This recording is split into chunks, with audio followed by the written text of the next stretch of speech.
حمل قرار پانے سے لے کر بچہ پیدا ہونے تک ہر چیز کا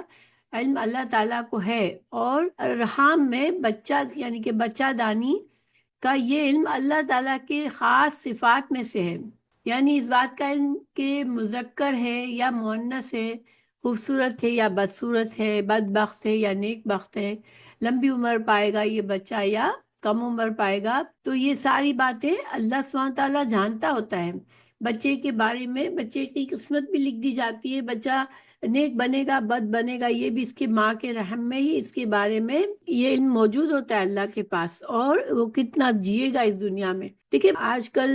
جو مشینوں کے ذریعے یہ بات جانتے ہیں کہ لڑکا ہوگا لڑکی ہوگا، ڈاکٹر بتا دیتا ہے رحم سے پہلے ہی، اس کی پیدائش سے پہلے ڈاکٹر بتاتا ہے یہ مختلف آلات کے ذریعے ٹیسٹ کر کے۔ لیکن دیکھیں پہلی بات، انسان کو جو بھی کچھ علم ہے وہ اللہ ہی کا دیا ہوا علم ہے، پھر یہ علم ان کے پیشین گوئی ہوتی ہے، لیکن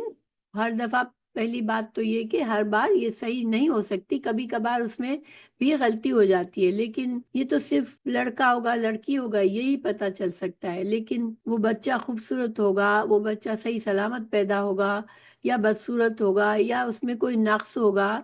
جسمانی یا دماغی طور پر اس میں کوئی کمی ہوگی، یا وہ خوش بخت ہوگا یعنی کہ وہ اللہ کا نیک بندہ بن کے زندگی گزارے گا اور دنیا اور آخرت کی کامیابی پائے گا،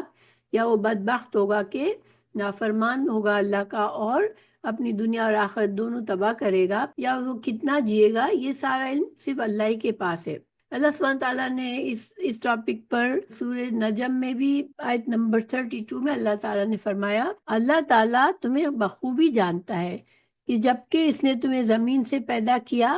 اور جبکہ تم اپنی ماں کے پیٹ میں بچے تھے، بس تم اپنی پاکیزگی خود بیان نہ کرو، یعنی اپنے آپ کو بہت پاکیزہ مت سمجھو، وہی پرہیزگاروں کو خوب جانتا ہے۔ ایک انسان، ہر انسان سمجھتا ہے میں تو بڑا اچھا انسان ہوں، تو ہمیشہ ہر انسان اپنے بارے میں اچھا گمان رکھتا ہے، لیکن انسان اصل میں کیسا ہے اللہ سبحانہ تعالیٰ ہی جانتا ہے۔